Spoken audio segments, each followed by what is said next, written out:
오늘 우리에게 주신 하나님의 말씀입니다. 마가복음 9장 38절부터 50절까지의 말씀, 마가복음 9장 38절부터 50절까지의 말씀, 중간에 없는 절이 있습니다. 이렇게 내용이 없는 절이 있으니까요, 그 절은 띄어서 읽고 마지막 50절은 함께 합독하시겠습니다. 요한이 예수께 여짜오되, 선생님, 우리를 따르지 않는 어떤 자가 주의 이름으로 귀신을 내쫓는 것을 우리가 보고 우리를 따르지 아니함으로 금하였나이다.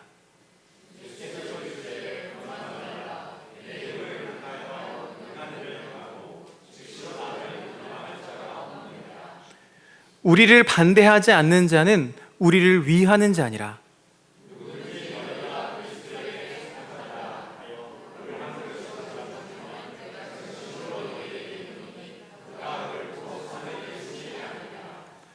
또 누구든지 나를 믿는 이 작은 자들 중 하나라도 실족하게 하면 차라리 연자맷돌이 그 목에 매여 바다에 던져지는 것이 나으리라.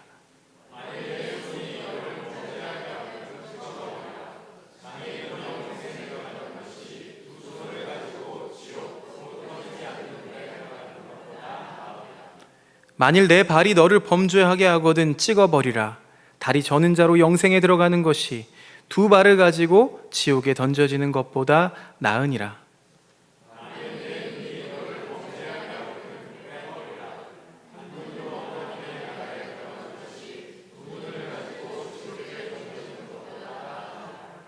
거기에는 구더기도 죽지 않고 불도 꺼지지 아니하느니라.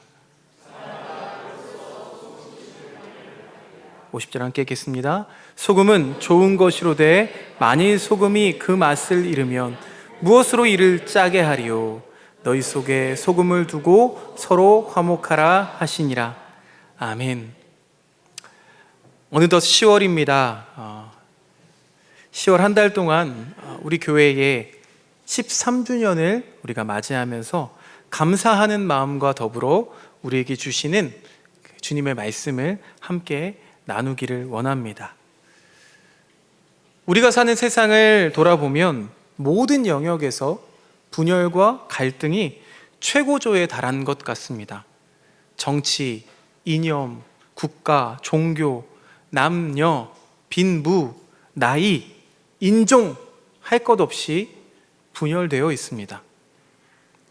심지어는 인간과 자연 관계에도 갈등 관계가 있습니다.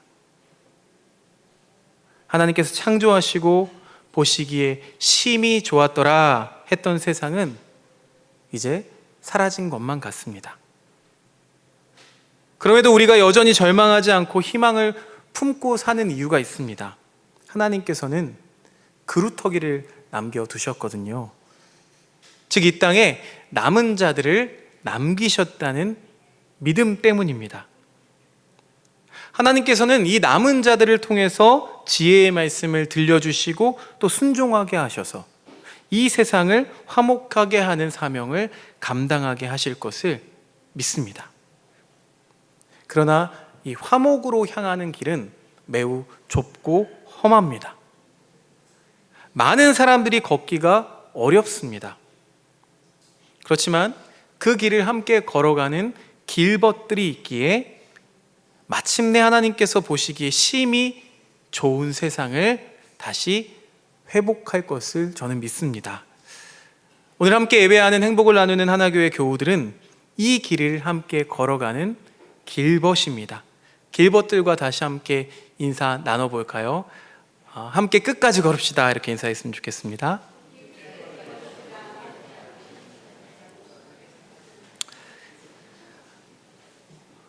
오늘 우리가 함께 읽은 마가복음 9장 마지막 절 50절 말씀을 다시 한번 읽어보겠습니다. 세번역 성경으로 함께 읽어볼게요. 시작. 소금은 좋은 것이다.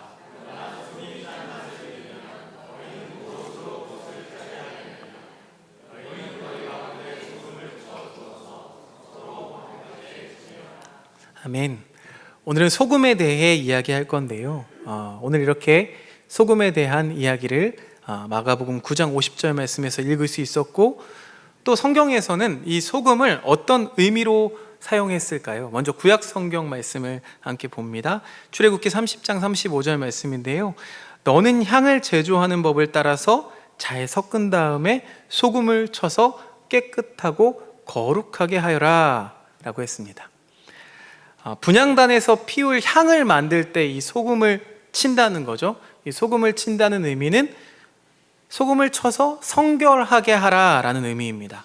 그러니까 소금이라는 것은 깨끗하게 하고 거룩하게 하는 상징이 담겨 있다는 겁니다.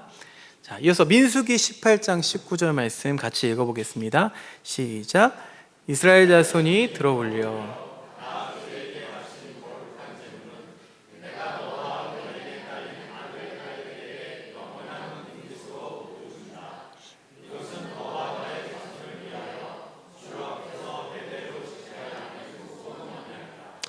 이스라엘 백성들이 하나님께 거제로 드린 모든 음식을 다시 이스라엘에게 주시죠. 그러면서 대대로 지켜야 하는, 너희가 대대로 지켜야 하는 소금 언약이다 이렇게 말씀하십니다. 이렇게 소금은 하나님과의 언약을 상징하기도 합니다. 그뿐만이 아닙니다. 엘리야의 제자 엘리사가 여리고에 있었을 때에 물이 좋지 않아서, 예로부터 이게 물이 좋지 않으면 돌림병이 돌기 마련이죠. 물이 좋지 않아서 그 물을 먹고 많은 사람들이 죽거나 또 여인들이 유산한다는 이야기를 듣게 됐어요. 그래서 물의 근원을 찾아가서 소금을 뿌립니다. 그랬더니 물이 맑아져서 사람들이 다시는 죽거나 유산하는 일이 그쳤다고 하죠. 이렇게 구약 성경을 보면은요, 이 소금은 거룩하고 깨끗하게 하는 것, 또 하나님과의 언약, 생명을 보존하는 것을 상징합니다. 그렇다면 신약에서 소금은 어떤 의미로 사용될까요? 마태복음 5장 13절 말씀, 우리가 잘 알고 있는 말씀이죠. 너희는 세상의 소금이니 소금이 만일 그 맛을 잃으면 무엇으로 짜게 하리요? 우리 지난 주일에도 우리 박영성 목사님께서 말씀 전하실 때에 시제들을 이야기하셨는데, 이 말씀의 시제는요, 완료형입니다. 완료형. 그러니까 우리가 이미 소금이라는 거예요. 그리고 오늘 읽은 말씀, 다시 9장 50절 말씀 다시 한번 제가 읽어보면, 소금은 좋은 것이다. 그러나 소금이 짠맛을 잃으면 너희는 무엇으로 그것을 짜게 하겠느냐? 너희는 너희 가운데 소금을 쳐두어서 서로 화목하게 지내어라 라고 말씀하시고요. 골로새서 4장 6절 말씀 여러분 함께 읽어보겠습니다. 시작. 여러분의 말은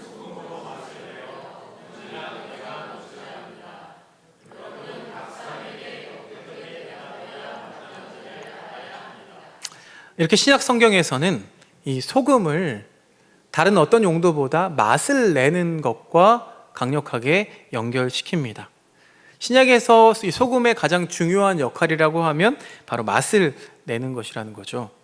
간단하게 요약해 보면, 이 소금인 우리들, 그러니까 소금인 그리스도인들은 이 살맛 나지 않는 세상을 살맛 나게 만들어가는 사람들이라는 것입니다. 분열과 갈등이 첨예해서 살맛 나지 않는 이 세상을 화목하게 만들어서 살맛 나는 세상으로 변화시키는 사람들, 그 사람들이 바로 소금, 그리스도인들이라는 거죠. 성경에서 이렇게 소금은 상징으로 사용됩니다. 우리나라도 여러 용도로 소금을 사용했죠. 예로부터 소금은 부정한 것을 막는 것, 저희가 소금 뿌려라 이렇게 얘기하죠. 부정한 것을 막는 것으로 사용되기도 하고, 또 상처에 이용되기도 하고, 부패를 방지하는 의미로 사용되기도 했습니다. 이렇게 소금이 우리 일상에서 아주 중요하게 사용되다 보니까 다양한 의미로 해석할 수 있는데, 오늘은요, 이 신약 성경이 말하는 이 소금의 수많은 역할 중에서 그 본연의 의미죠, 맛을 내는 도구로서의 말씀을 함께 나누어 보고자 합니다. 오늘 점심은 닭볶음탕이 준비된다고 들었습니다. 여러분, 요리할 때 소금이 많이 들어갈까요? 적게 들어갈까요? 전체 요리 양에 비해서 아주 적게 들어갑니다. 그렇죠? 소금을 많이 넣으면 큰일 납니다. 바다가 썩지 않은 이유가 있다고 하죠. 두 가지인데요. 하나는 태풍이고 하나는 이 염분 때문이라고 합니다. 염분이 곧 소금이죠. 바다의 염도가 평균적으로 3.5% 정도 된다고 해요. 즉 3.5%의 소금이 있어서 이 바다라는 큰 물이 썩지 않는다는 거죠. 근데 음식 맛을 낼 때에는 이보다 더 적은 소금이 들어가는 것 같습니다. 그래서 여기서 먼저 우리는 이 적음, 작은 것의 중요성을 같이 묵상합니다. 데살로니가전서 5장 22절 말씀 같이 읽겠습니다. 시작. 악은 어떤 모양이로라도 버리라. 악은 어떤 모양이라도 버리라 라는 말씀. 이 어떤 모양이라도 라는 말씀은요, 작아서 하찮은 것, 그러니까 무시해도 될 만한 것을 의미하고 있습니다. 그런데요 여러분, 아주 작은 상처라도 그것을 무시하고 그대로 두면 어떻게 됩니까? 그것이 썩고 골마서 큰 병이 되기 마련이죠. 작은 틈이 큰 댐을 무너뜨립니다. 그러나 동시에 이 사소한 것, 이 적은 것이 악이 아니라 여러분 선이라면 어떨까요? 작은 겨자씨가 자라서 큰 나무가 되죠. 그리고 큰 나무는 열매를 맺고 이윽고 숲이 됩니다. 그래서 주님은 우리에게 계속해서 말씀하십니다. 작은 일에 충성하라 라고 말씀하시죠. 또 지극히 작은 자에게 한 것이 곧 나에게 한 것이다 라고 말씀하십니다. 그러니 여러분, 이 작은 것, 이 사소한 것을 허투루 생각하지 마시고 소중하게 대하십시오. 그래야 우리의 삶이 부패되지 않습니다. 또 음식에 들어가는 소금을 보면은요, 이 음식에 들어가는 소금은 이 소금의 형태대로 있지 않습니다. 소금은 녹습니다. 자기의 형체를 잃어버리고 음식으로 동화돼 버리는 거죠. 자기가 드러나지 않습니다. 깨는 자기가 드러나는데 소금은 자기가 드러나지 않아요. 오늘날 우리가 살아가는 시대를 자기를 드러내야 사는 시대가 되었습니다. 그럼 묵묵히 일하는 사람을 누가 알아주나요? 사람은 저마다 누구나 인정받기 원하는 욕구를 가지고 있습니다. 그 때문에 자기 공로를 드러내지 않기란 쉬운 일이 아니죠. 그런데 성경은 겸손하게 섬길 것을 강조합니다. 오른손이 하는 일을 왼손이 모르게 하라. 누군가 나를 알아주지 않아도 하나님이 알아주실 것이다 라고 하죠. 사랑하는 여러분, 각자의 자리에서 섬기고 봉사할 때 누가 알아주지 않는다고 서운해하지 마시기 바랍니다.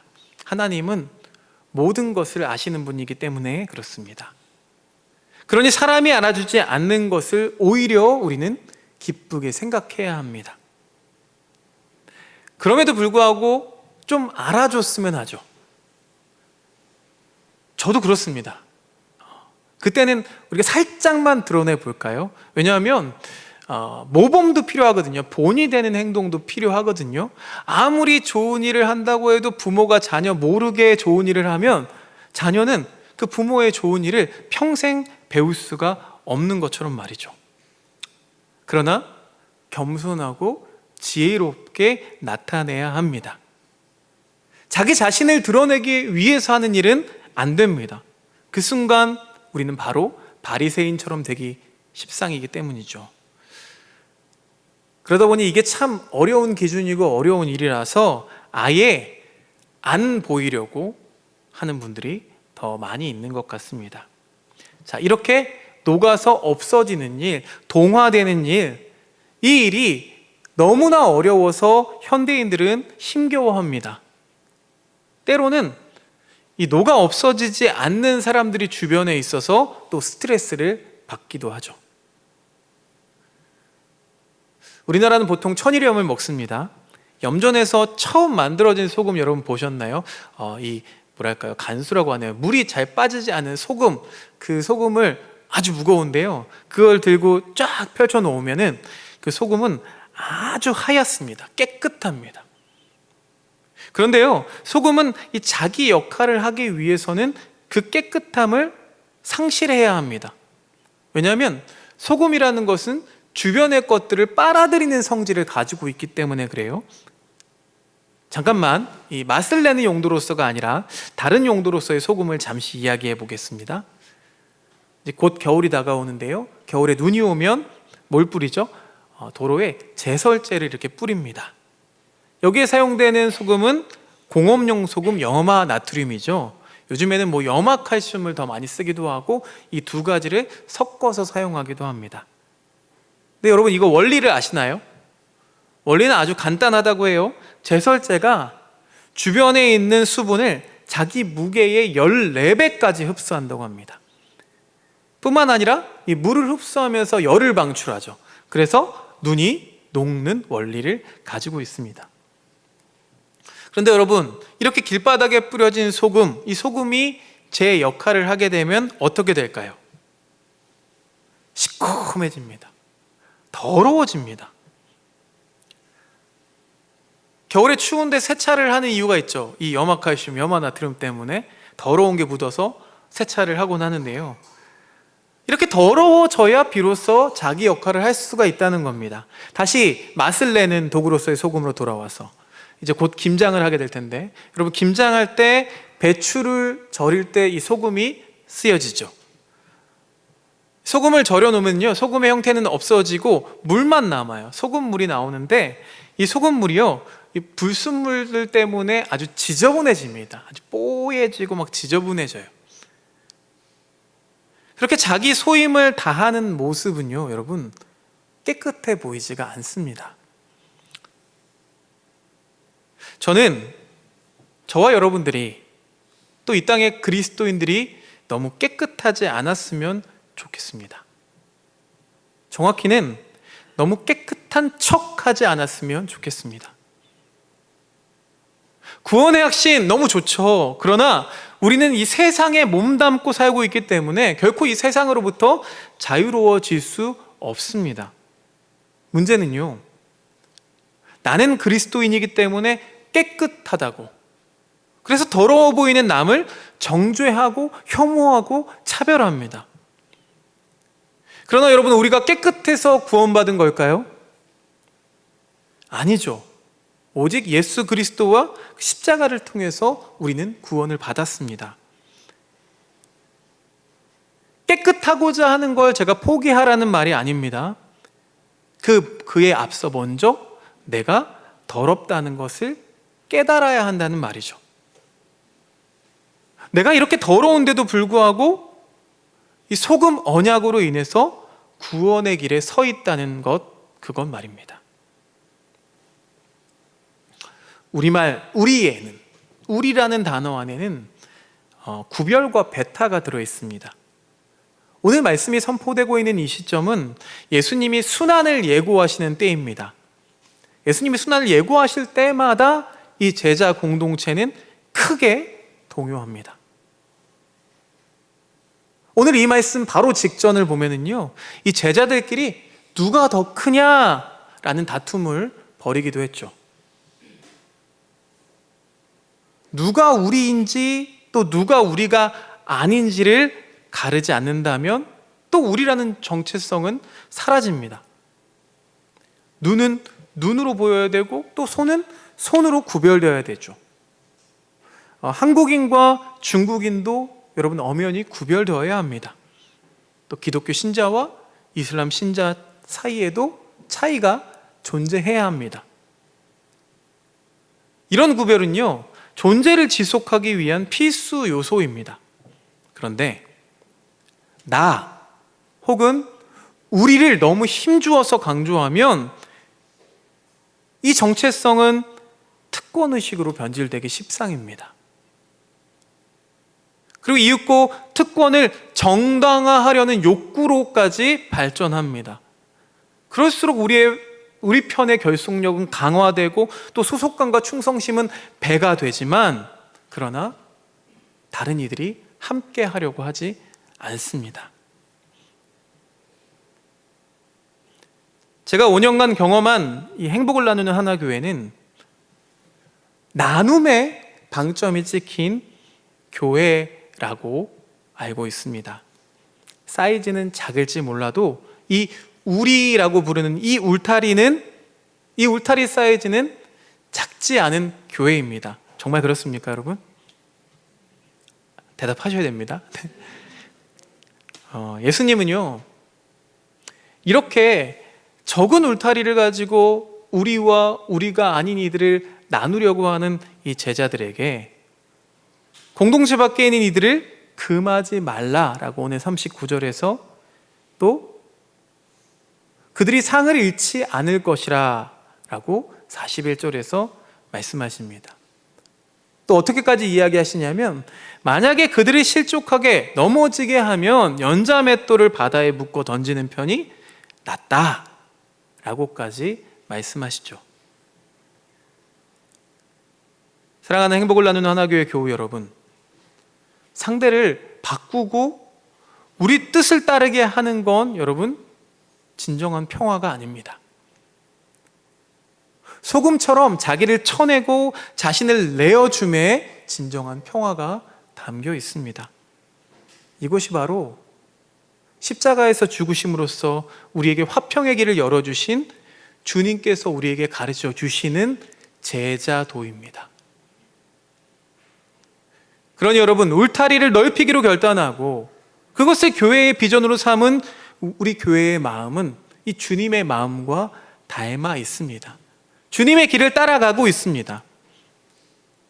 주님의 이 마음과 교회의 마음이 이 소금으로 귀결되고 있는 거죠.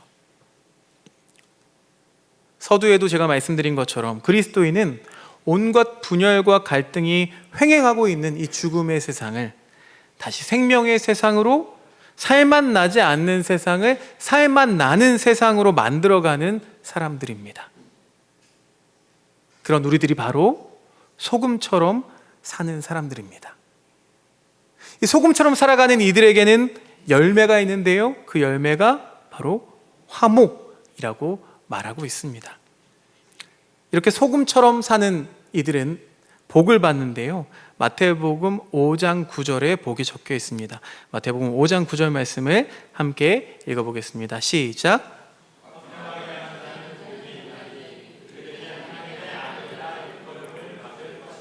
아멘. 이 말씀에 따라서 소금으로 살아가는 자들은 화평케 하는 자, 곧 하나님의 아들이 되는 권세를 누리게 됩니다. 여러분, 세상에 이보다 더한 권세가 있겠습니까?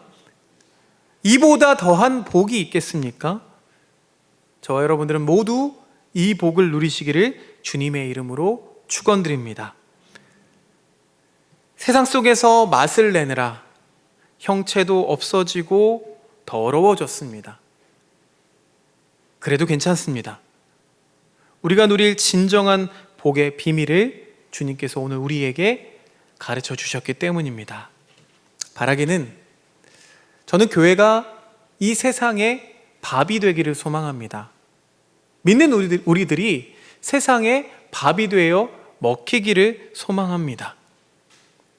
그런데요, 그냥 밥 말고요, 맛있는 음식, 맛있는 밥이 되기를 소망합니다. 누구든 그 맛있는 밥을 먹고 주님께 돌아와 회복되고 하나님의 나라의 길에 동참하게 되기를 간절히 소망합니다. 그 귀한 사명을 감당하게 하시기 위해서 주님께서 우리와 우리 교회를 불러주셨습니다. 우리라는 공동체를 넓혀갈 수 있는 저와 여러분들 되시기를 주님의 이름으로 축원드립니다. 우리를 빛이요 소금이라 하신 주님, 소금을 두고 서로 화목하라고 하신 주님, 파괴와 폭력과 죽음의 문화가 만연하는 이 세상에서 생명의 빛으로 살게 하옵소서. 살맛 나지 않는 세상에서 이 세상을 살맛 나게 하는 소금으로 살아가게 하옵소서. 이름도 빛도 없이 살아간다고 해도 주님의 말씀대로 살아가게 하셔서 화평을 이루는 삶을 살아 하나님의 아들이라 일컬음을 받게 하옵소서. 예수님의 이름으로 기도드립니다. 아멘. 우리 주신